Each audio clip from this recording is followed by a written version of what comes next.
Hey everyone, welcome back, and this is my review of Golden Time, episode 4, entitled Blackout. Alright.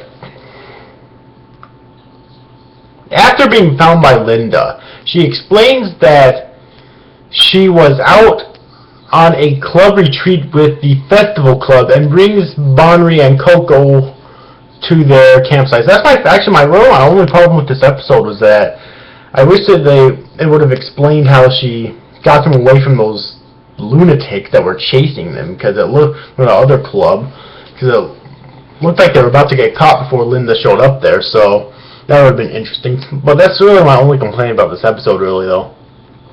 After returning, Bonry is greeted by Niji, Gen, Mitsuo, and Shinami, who are all relieved to know both he and Coco are alright. Later, during a break, Bonry, Mitsuo, and Shinami get together to talk, but they are interrupted by Coco, who begins to berate and belittle Shinami, causing Mitsuo to leave with Shinami, leaving Bonry to confront a remorseful Coco. After classes, the pair is once again met by Linda, who invites them to participate in one of the festival club's dance rehearsals, which afterwards makes Bonry decide to join, with Coco thinking about joining.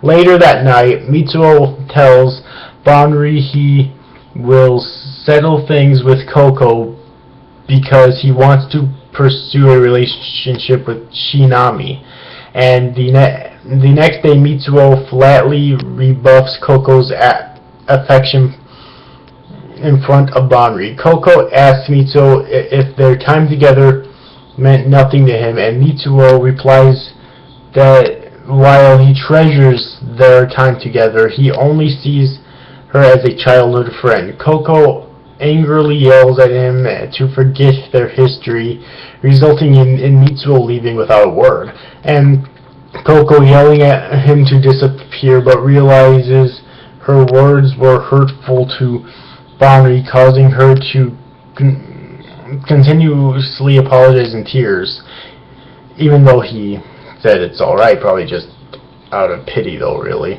or out of kindness, whatever.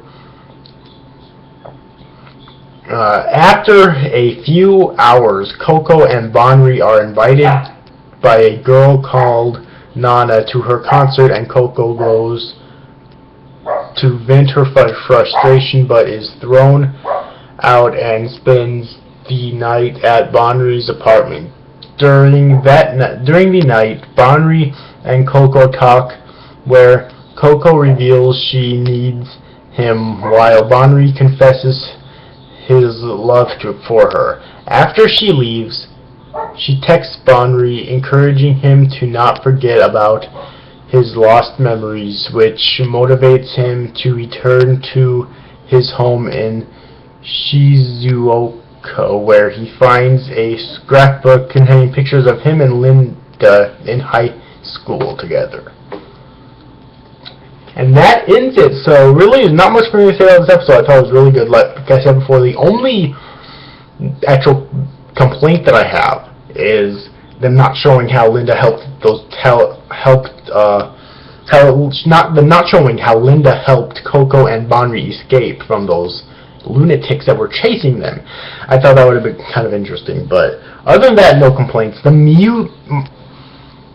There's two things that are my favorite parts of this episode. My second favorite thing about this episode is the piano that plays when Coco and Bonry are chatting with each other in that dark room. I thought the piano was so beautiful, and it fit the scene perfectly.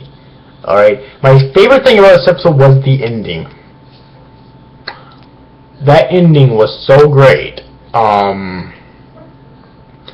Like, it was a great cliffhanger for stuff, I thought. And it, because I guess Bonry was thinking that he was meeting Linda for the first time, maybe, and now with those pictures, they might have known each other beforehand. So it just begs the question of who Linda really is. Was he like an old girlfriend of Bonry's before Bonry attained his amnesia?